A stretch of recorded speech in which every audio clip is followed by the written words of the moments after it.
G'day and welcome to Not the Farmer's Wife podcast. I'm CJ Steedman and I'm not the farmer's wife, I'm the farmer. I'm also a mum to MJ and OJ and a full-time off-farm worker. And like most farmers, I'm able to farm with the help of my family and my partner, who I call the handy helper. On Mojo Homestead, we grow chickens, goats, cows and bees, and we do it using regenerative agriculture and holistic management practices. If, like me, you love all things farming and homesteading, then we'd love to have you along for the ride. So let's get farming.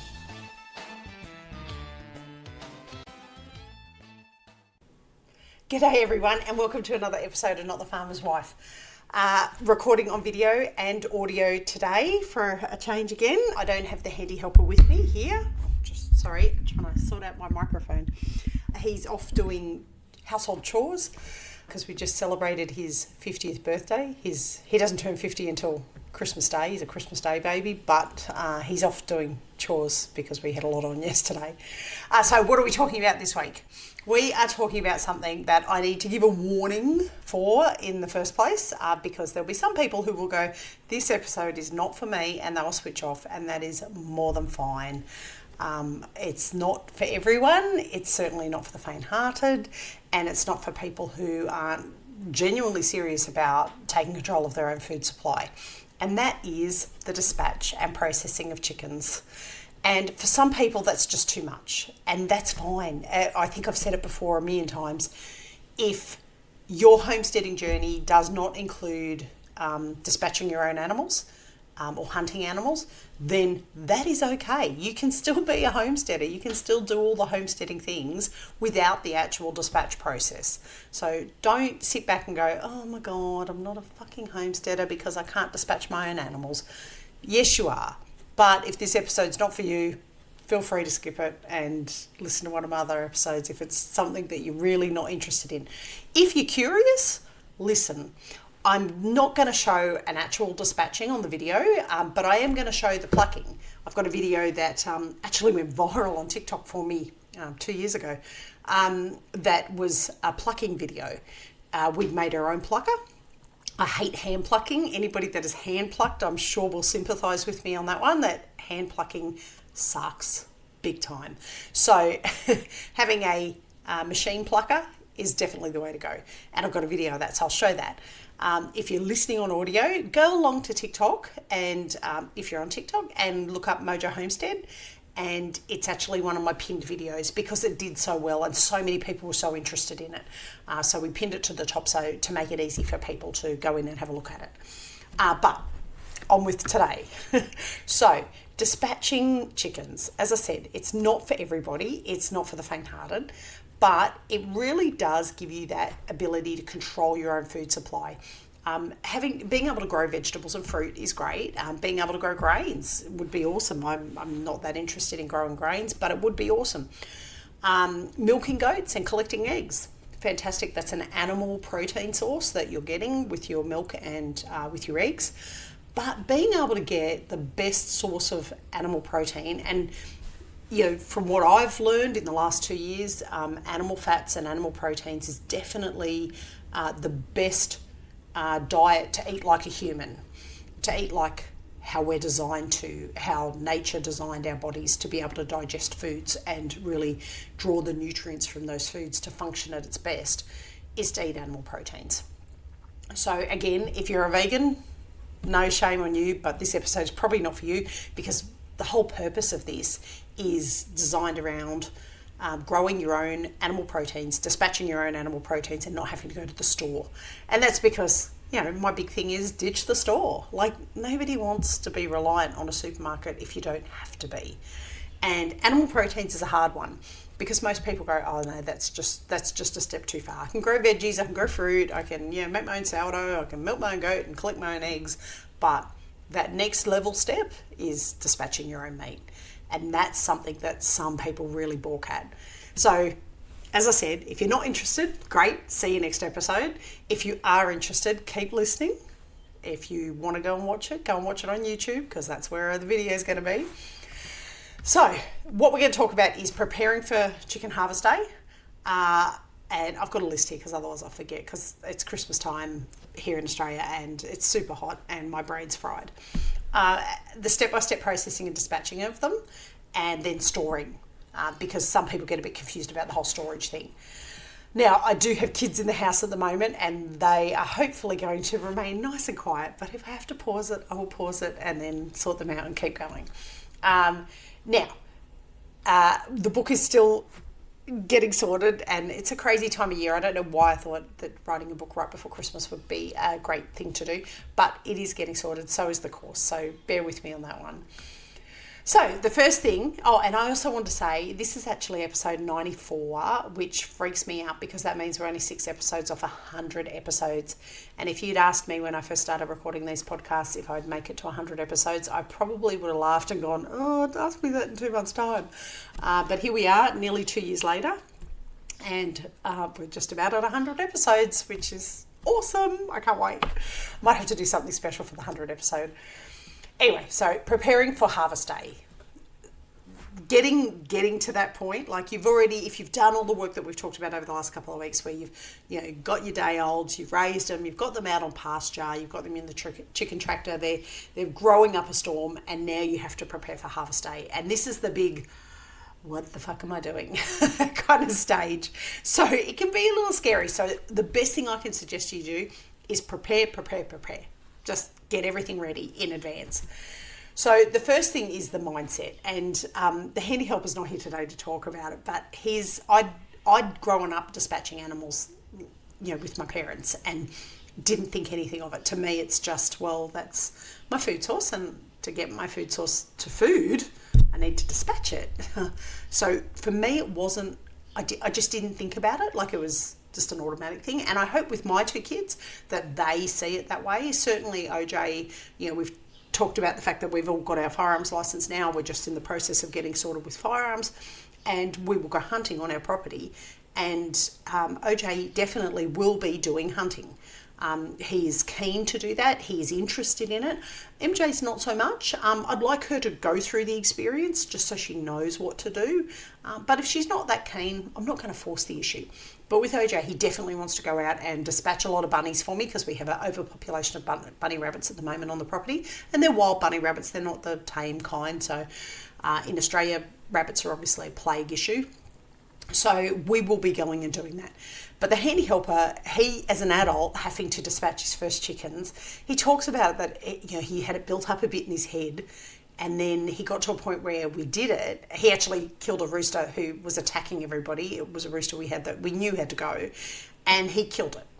And after he killed it, he was like, that actually wasn't that hard. Like I don't feel bad. I don't feel, it needed to be done, and I did it. And that was it. That was the end of it. So I think a lot of people get it worked up in their head to more than it should be. But also too, I also strongly believe that we should be very grateful for the food that the earth gives us. And so being grateful and thanking the animal before you dispatch it is something that for me is quite, I think the word's cathartic. It makes me feel better about the process. That's not for everybody. Some people just don't want to think about it, just go in and dispatch and away they go. But try not to build it up to more than it is. At the end of the day, this is a process. It's a process that happens. If you eat chicken at KFC or beef at McDonald's, guess what? An animal has died to make that food. So the fact that you're taking control of it, I really don't think we need to build it up to more than that. But there are a couple of things you can do that really help. And for chicken processing, the biggest one, the biggest lifesaver that's only really come about in the last couple of years is the kill cone. Now, the kill cone is in our case, it's a stainless steel cone-shaped metal device that we've got nailed to the wall. And we hang the chickens upside down. So anybody that's had chickens knows if you hang them upside down, they go a bit dopey, they go to sleep, the blood rushes to their head. When that happens, they're a bit placid. They're not, I don't think they're completely asleep or unconscious, but they're very, very docile. and we feed them head first into that cone so that just their head is sticking out. Now, the reason it's been such an awesome invention is because back in the day, I can remember holding a chicken on the chopping block for my dad and hoping like crazy he wasn't going to miss and get my hands. That's all I was worried about. But then having a chook that was still flapping and fluttering around the yard with no head. People say, oh, chicken ran around the yard. None of ours ever ran around the yard, but they certainly threw themselves around on the ground afterwards, and that made it quite awkward. And it seemed to me a bit, it made it harder as a kid to deal with. So having them in the kill cone, it's a very sedate process, but it also means that they don't damage their meat. They're not bashing themselves around afterwards. They're actually restrained into this cone with just their head hanging out. And so that means that you can get a really good, clean cut across their neck. And that's how we do it. We dispatch by doing a very, very clean cut straight across the neck, open up the jugular, they bleed out. Now, they're gone within a couple of seconds. They're out. So I find that process very, very humane in my mind. It's very quick because they're already semi-unconscious when they're in the kill cone. They move around. Don't get me wrong. When you do it the first time, you'll probably go, whoa, fuck, hang on, they're moving around. They do move around, but the cone restrains them. And that's just their nerves kicking in as their blood is pumping out. So what you need is the kill cone. You need a super sharp knife. Now, that being said, super sharp knives means be careful, because the handy helper has cut his hand open on my overly sharpened kill knife. That I felt it was a bit blunt. I was a bit worried because I obviously want to make it humane as possible, as quick as possible. So I uber sharpened the knife, and the poor handy helper went to slice and got his own hand. So a very sharp knife. You want a bucket for collecting the blood. Unless you are out in the paddock and you don't care about the blood being on the ground, but it does get messy and the ground will get muddy and yucky. So I find it easier to have a bucket underneath, and I use that blood. Other people use it for cooking and things like that. I use it on my compost. So we will pour the blood into a hole that we've dug in the compost because of all the nutrients that's in it. And we find that the compost really booms when we've done a chicken processing day. That's what we do for the dispatch. We just have the cone, a sharp knife, bucket. We're wearing gloves. Usually we're wearing gloves. Sometimes the handy helper doesn't because he finds it easier to work without the gloves on. But I'll put gloves on sometimes. Other times when I'm doing the actual processing, I won't wear gloves because it's easier to feel what I'm doing. But that's all we have for the dispatch. Now, there's other equipment that we have for the clean up and kill and everything. So I have a super sharp knife that I use for the actual processing, as in gutting the animal. But the main thing that you need to think about is how you're going to pluck. And that's something that you can use manual tools, you can use your hands, you can do it the old-fashioned way where we just dunk them in hot water. And I'll talk about it later. The hot water that you dunk them in, it's a good idea to add a little bit of dishwashing soap to it. It just helps with the seal on the top of the water, so that when they're dunked in, the water can really absorb into the pores of where the feathers are, which helps pull the feathers out. I think it's something to do with the oil breakdown. If you've got dishwashing liquid in there, it breaks down the oils around the feathers, and that allows the feather to come out more freely. So a big pot that's big enough to fit a chicken in it, and a little bit of dishwashing soap, and the temperature, off the top of my head I can't remember, but I'm pretty sure it's not boiling. You definitely don't want boiling water because we're not cooking the chook.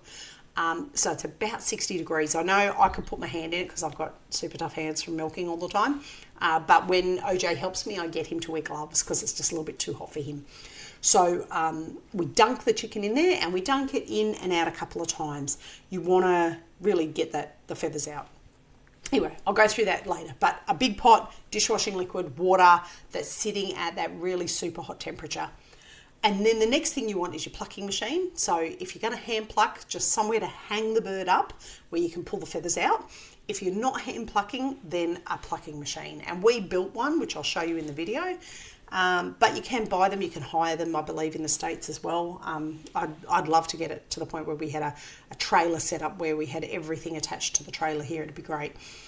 Then the next thing you will want after plucking is a table area that is set up with sharp knives, a hose that is clean, fresh water that you can wash everything down, because the main thing is keeping everything clean as you go. And you're going to want a couple of buckets. Now, you're going to want a bucket for scrap, as in definitely not being fed to animals or humans and going into compost. And then another bucket where you can take certain organs out of the chicken that you can keep for either feeding to yourself or to dogs and things like that. So we keep necks. We were keeping feet for the dogs as well, but I'm a bit hesitant to do that because I don't want to encourage them to eat chickens. But liver and heart we keep for the dogs.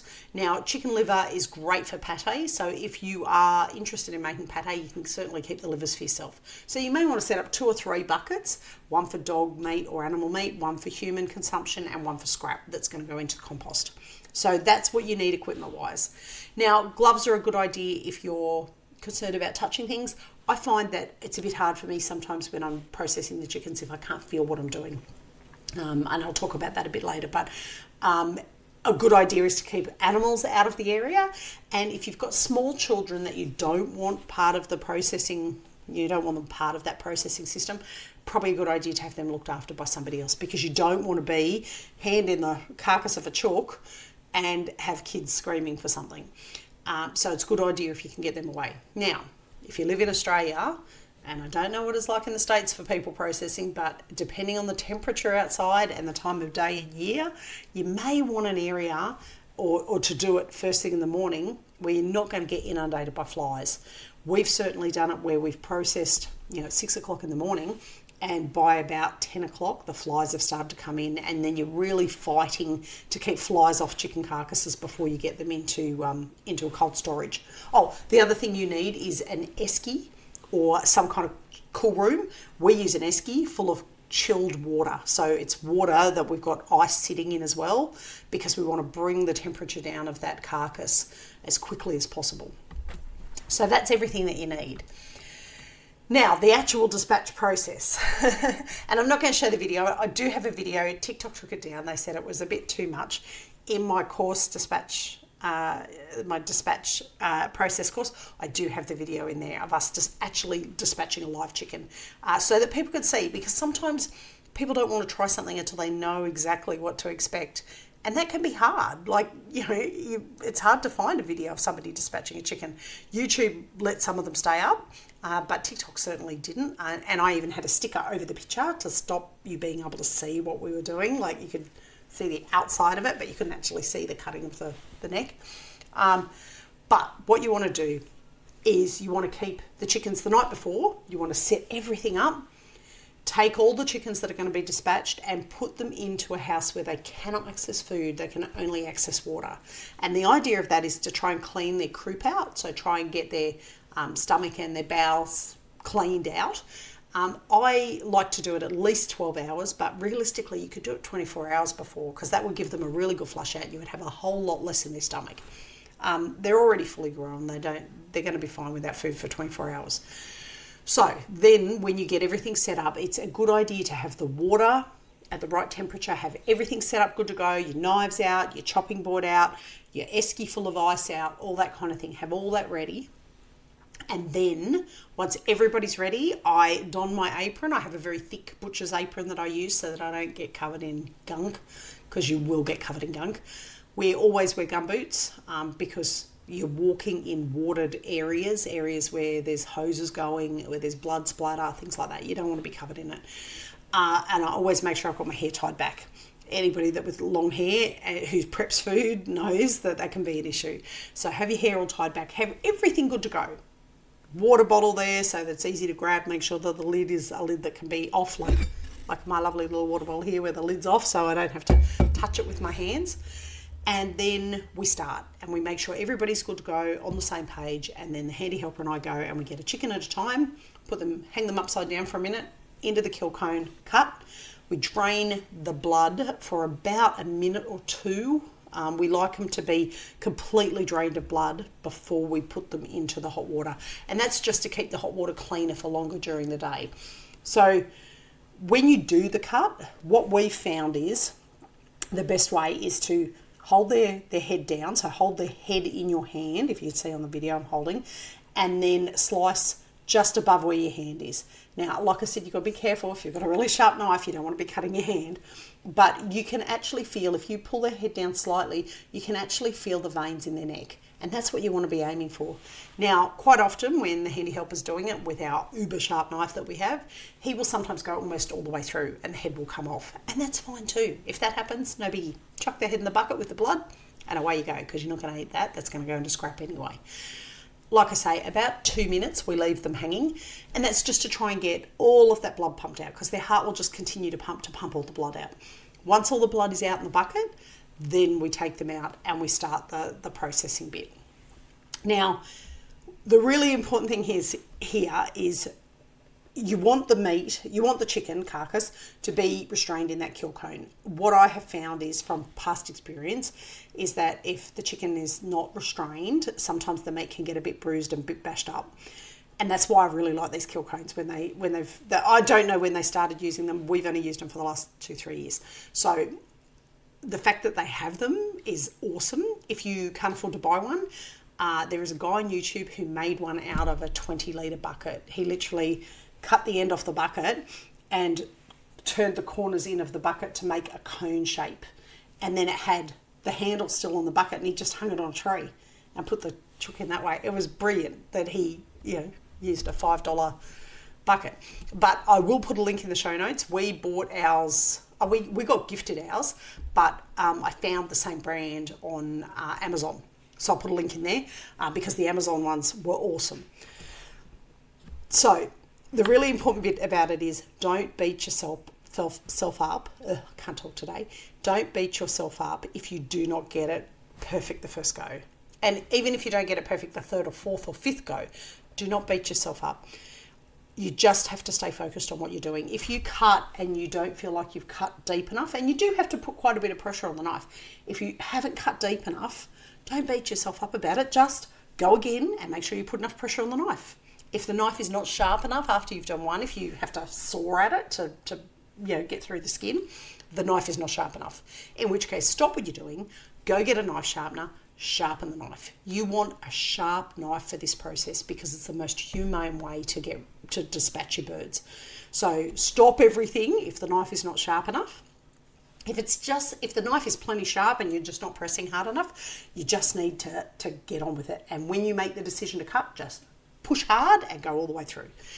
Like I said, if you take the head off, it's not the end of the world. In fact, it's probably easier if you do. I said to Handy Helper last time we were doing it, just take the whole head off. It's easier for me. And practice makes perfect. Certainly, the first couple of ones that the Handy Helper did for me, I did one, the Handy Helper did one, and as he was doing them, he was getting better each time. He was getting quicker at doing it. He would give the bird a bit of a pat, hang it upside down, get it nice and calm so it wasn't fluttering around or carrying on, feed it in, cut real quick, and then just leave it there for a minute or two. All the blood drain out, the bird was gone. If you have an experienced friend who can help and you're a bit nervous, then I would definitely suggest you buy them a carton of beer, take them out for dinner, buy them something that they like, another chook, whatever it is that's their poison, buy it for them and try and encourage them to come along and help you. And only because they'll be there for moral support. And if they've been through it, nothing's going to faze them. And as I said, it's probably the hardest bit of homesteading. Making sourdough bread is beautiful. Making your own soap is gorgeous. Growing your own veggies and fruit trees and, picking hazelnuts and making your own Nutella, awesome. Dispatching your own animals is hardcore homesteading, and some people struggle with that. So again, if you're not at that stage yet, don't stress. This is all a learning curve, and I'm sure you will get there eventually if you're sufficiently committed. Now, the next thing is the plucking and processing, and I do have a video, but before I talk about it, I'll just say that there are pros and cons to manual versus machine plucking. Some people find that the machine plucking can bruise the birds a bit. We haven't had that problem. It looks like it's bruising them, certainly in the video. A lot of people commented to me and said, is that bruising the meat? But it's not. The main thing with plucking, to get plucking right, is you need to have scalded the bird's carcass, so dropped it into hot water, and OJ helps me and he just holds them by the feet with his gloves on and gets all the feathers into the water. The water needs to be at a certain temperature, and like I said, I think it's 60 degrees Celsius, so I'm not sure what that is in Fahrenheit, guys. but it's hot. It's so hot that you wouldn't be able to hold your hand in there. I can touch the water, but I can't put my hand in and keep it there. And you certainly want some thick gloves if you can. And I'll put a link in there because I think we got our gloves off Amazon because I wanted thick hot water gloves for it, soap making gloves. You want hot water, a little bit of detergent, and then you want to keep the carcass in there for a couple of seconds, maybe 20 seconds we do it, and then we pull it back out again, and then we'll go again maybe for another 10 seconds, back out again, another 10 seconds, and then we try and pluck a feather out. And if a feather comes out, particularly one of the bigger feathers, if they come out easily out of the carcass, then you're probably good to go into the plucker. If you pull on a feather and it doesn't come out, then you haven't scalded enough. It's not hot enough. You want the feathers to easily come out of the pores of the skin of the chicken. So you'll see it in the video when we do it, we pull it out and try and pluck and get a feather out. And once we get a feather out, that's when we move over to the plucker. Now the plucker we have, the Handy Helper made it. It's got a cement mixer motor, an old washing machine tub, and rubber fingers that we bought off Amazon that he just plugged into the side of the washing machine tub. And he runs it off electricity on a cement mixer motor, and we use cold water blast with the hose into the plucker. So the bird's been scalded in hot water and soap, and then when it comes out and the pores are all open to allow the feathers to come out, you put it in the plucker and then you blast it with cold water. And that process of the rubber fingers hitting it and the cold water hitting it makes the feathers come out easier. Certainly that's been our experience. If somebody else has a different experience, that's what I've used. Now, if you don't have a plucker and you need to do it by hand, I find the easiest way is to hang the bird up on something. Certainly when we used to do it as kids, we used to use our clothesline, and Mum would plunge, Dad would do the dispatch, Mum would plunge, and then she would hang the chicken up and we were tasked with plucking. And you literally, it's bare hands are easiest, and you are just grabbing chunks of feathers and pulling them out. It's not a great process. It's hard work physically, and your back starts to hurt after a while, depending on what height your chickens are at, but you get covered in feathers. So, yeah, there's nothing you can do about that.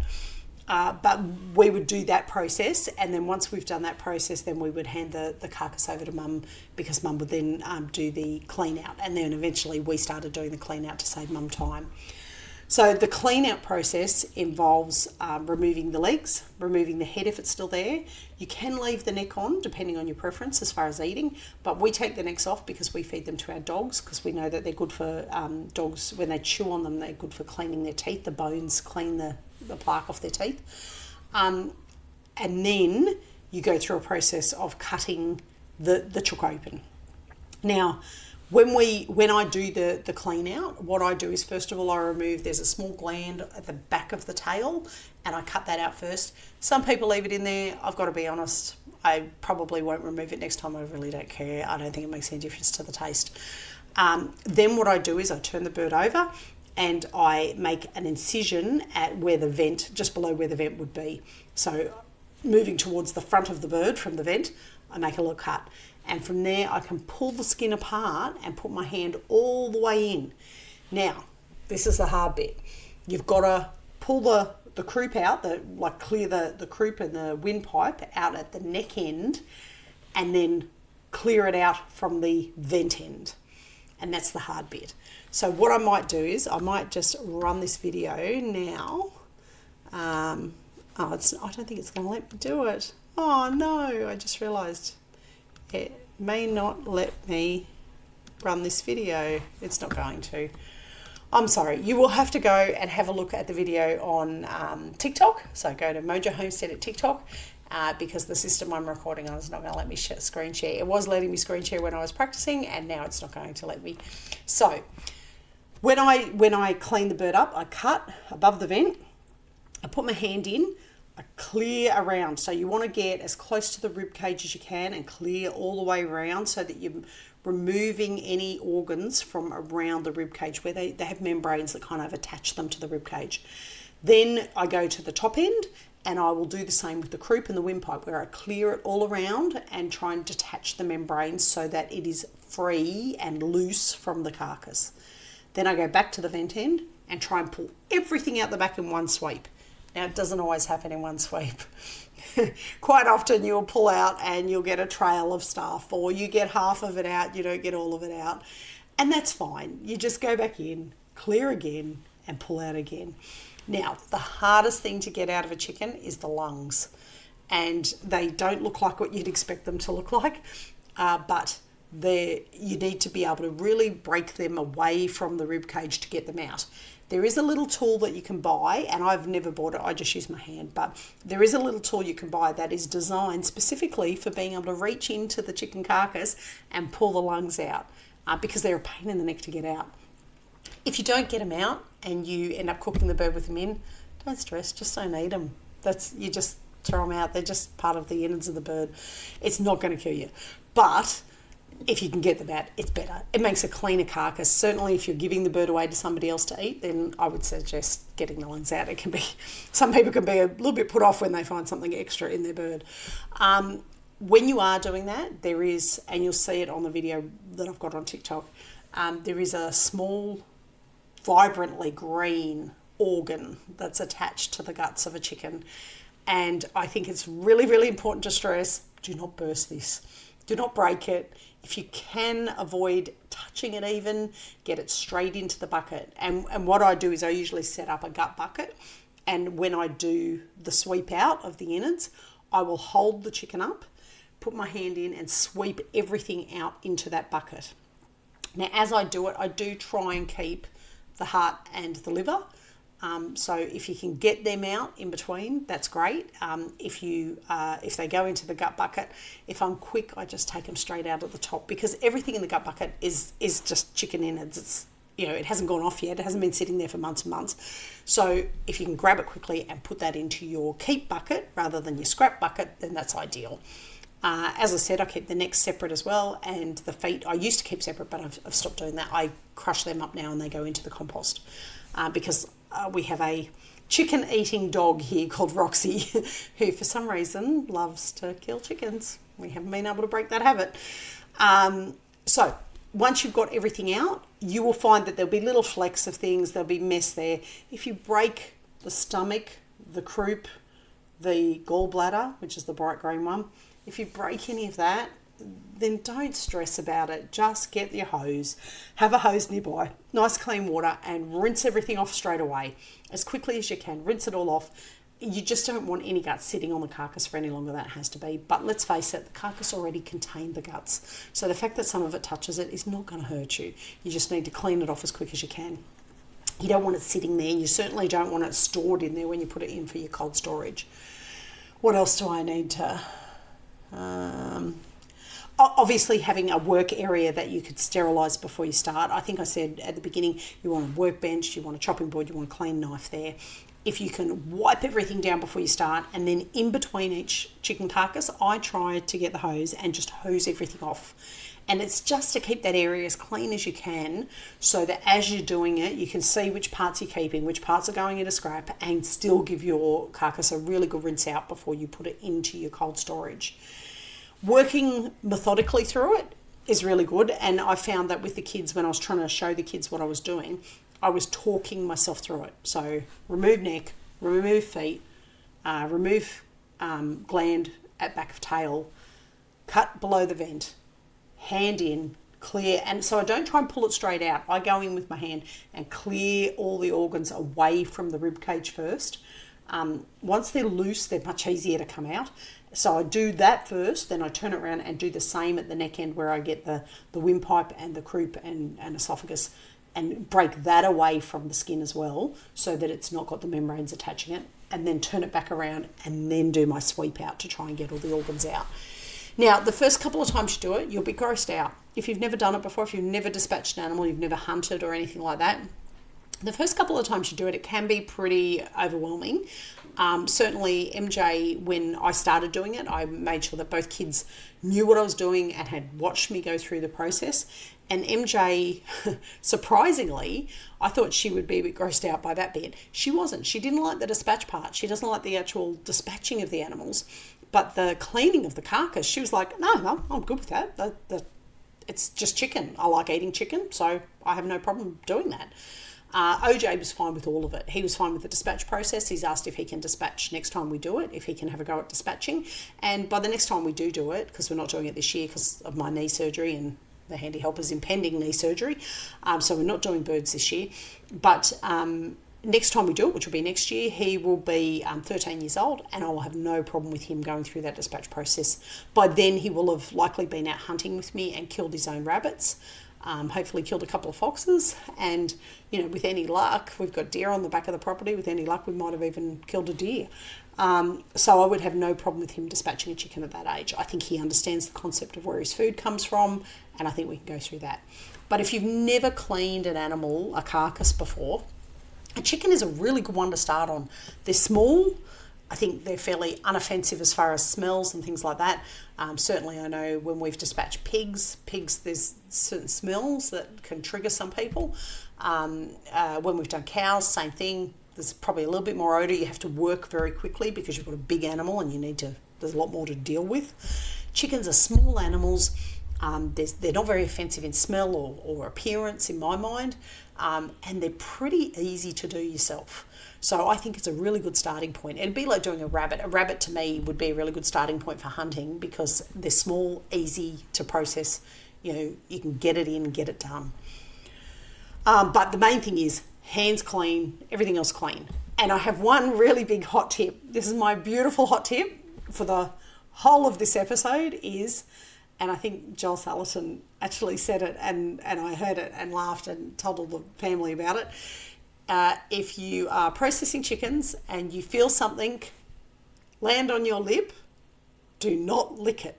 Whatever you do not lick it. Do not stick your tongue out and go, oh, what's that on my lip? Chances are it's blood or guts. And you really don't want to be doing that. He said it and I just thought it's so true. People don't think about it. So keep your area clean. Don't touch your face. I touch my face all the time when I'm talking, but don't touch your face while you're processing because you will have blood and guts on your hands and it can be a bit gross.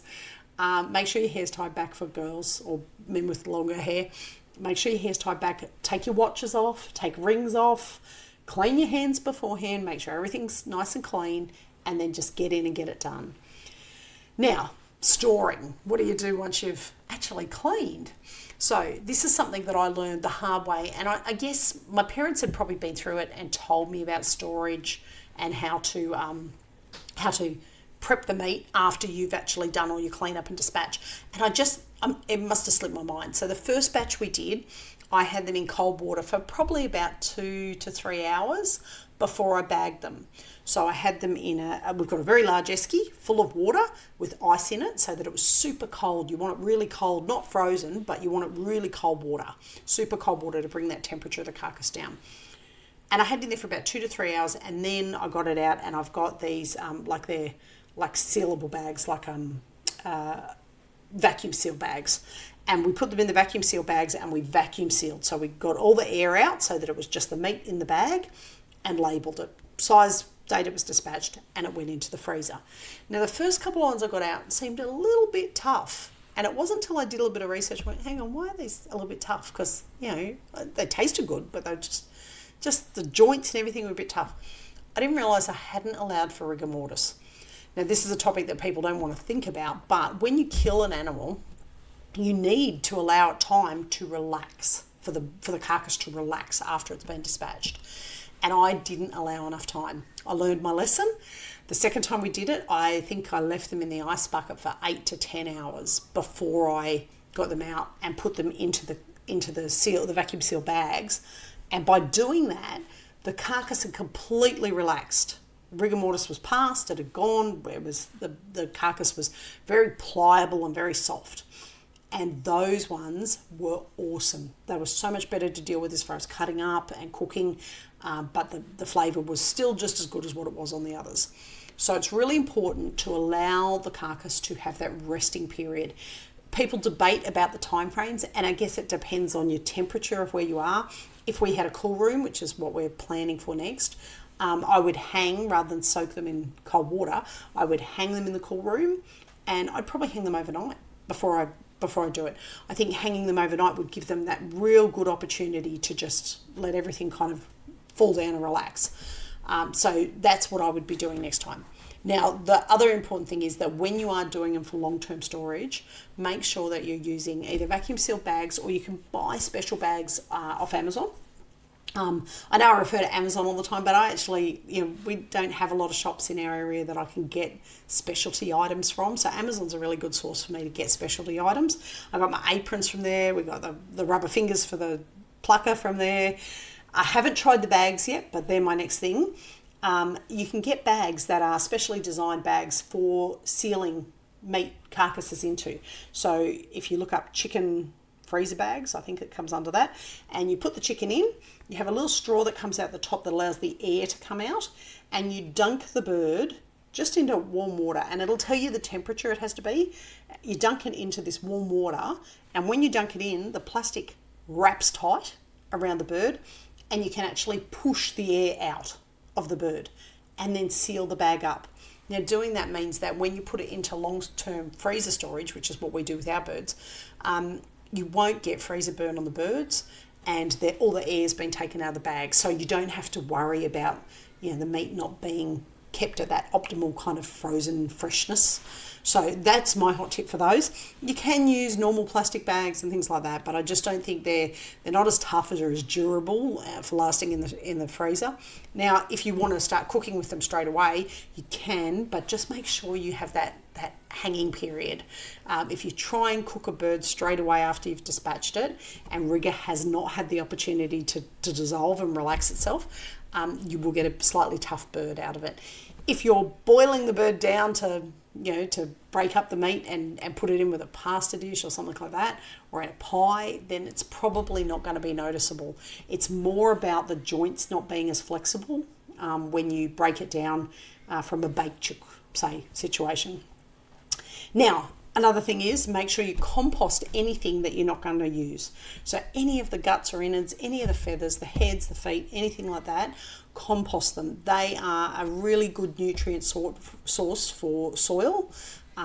Dig them in, they will break down like any carcass of any animal. It'll break down in the soil, and when it breaks down in the soil, nutrients will get released. So it's a really good, if you're into your recycling like we are here, then definitely use it as a recycling source by putting it into the ground. What else? Did I have anything else? There's other preservation methods you can use too, which I'm hoping. I've asked the handy helper. He asked me what I wanted for Christmas, and I said I want a stovetop pressure cooker. I don't have a stovetop pressure cooker, so any canning that I've done has not been meat. It's all been fruit and vegetables kind of thing. But my big next thing is to start pressure canning meat items, so that we can have long-term storage without using freezers or anything like that. Make sure you date your birds before they go in the freezer. If you don't have a date on them, you will go in there and pick out a carcass of meat and go, crap, I don't even know how old this is. And you really don't. I mean, freezer food can last for a long time, but you really don't want them to be in there forever. So you want to use the oldest ones first. And the other thing is that don't forget to use your carcasses for bone broth. Fresh carcasses from a pasture-raised chook, of course, is going to have even better nutrients, and so it's going to be even better for you. What else have I got? I've got here enjoying your harvest. We quite often will cook our carcasses as a whole roast bird, but we've also started breaking them down where we cook them over like 6 to 8 hours in a slow cooker, and then break the meat off the carcass, and then leave the carcasses in there, and you make the bone broth straight in the slow cooker. But once I get my pressure cooker again, I might be able to do more with that. And the last one I had was that I want to talk about was just that composting thing, making sure that you use anything that's not going to be edible, not going to be eaten, straight back into the compost. The whole idea of doing the self-raised birds is that you want to make sure that you are being as self-sufficient and having most sustainable meat produce that you can do. And by doing the system of raising your own, you want to use everything you can. Nothing gets wasted. That's our theory here. Nothing gets wasted. And so anything that comes out of the chook goes into compost if it's not going to be edible. Now, one thing I will say is for those that have dogs, don't forget, dogs can eat raw chicken bones, but they can't eat cooked chicken bones. Or I don't think they can eat any cooked bones. We don't feed them. Our dogs only get raw anyway, so they only get raw meat, they only get raw bones. But if you cook the bones, use it for bone broth, don't feed it to your dogs. What you can do is you can feed it back to your chickens.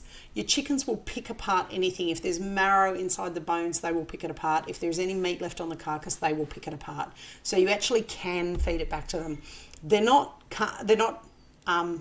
cannibals, chickens, but they will cannibalise. So if you feed them meat and it's chicken meat, they don't care. They'll still eat it. They like meat. They'll eat any kind of meat. The handy helper just showed me a video the other day of a gentleman who used an entire, it was either a goat or a lamb carcass, put it out in his chook run. It still had some meat on the ribs and things like that. He put it out in the chook run and the chooks devoured it. They absolutely wiped it clean. So it's certainly something that you can do. You can put those kind of bones back out into the chook yard and let them have a go at it. It's the same as, putting your eggshells, crushing your eggshells up and feeding them back to the chooks so that they get that really good calcium out of it. Now, as I said at the beginning, the Ditch the Store book series is definitely coming. Please bear with me. I've got an editor now and I'm just working on finalising it. But as I said, I don't know what possessed me to do it at the end of year, at Christmas time. I really wasn't thinking. But stay tuned. Hopefully the course and the book will be ready very, very soon. And when they are, I hope that you get something out of them. If you have any questions about processing chickens that you don't feel comfortable asking, I would love it if you ask just as a general question on my social media, because then whatever you ask, somebody else might be thinking that as well. And if I can answer it and then they can read the question and the answer as well, then that benefits everybody. If you can't do that, if you don't feel comfortable doing that, send me a private message and I will respond. I have no problem doing that. And keep an eye out through the week because I will have a couple of videos posted, including I'm going to have a chat with OJ and talk about dispatching chickens because, as I said, he had no problem with it and he was very involved in it and wants to stay very involved in it. Anyway, that's it from me from this week. I've got goats bleeding outside that I probably need to go and check because they're always into some kind of mischief. You guys have a great week in the lead up to Christmas, and the podcast is not going to stop over Christmas. I'm going to keep recording right the way through. So I will speak to you again all next week. But bye for now. Thanks. Thank you so much for listening. From all of us at Mojo Homestead, we really hope you've enjoyed this episode. If you did, I ask just one small favour. Please subscribe and leave a review. Reviews help small podcasts like mine be more visible, so more people will know about us and be able to listen in. And don't forget to head over to www.mojohomestead.net/launch and check out our freebies. We love helping families start their homesteading journey. Remember, life's too short for store-bought eggs.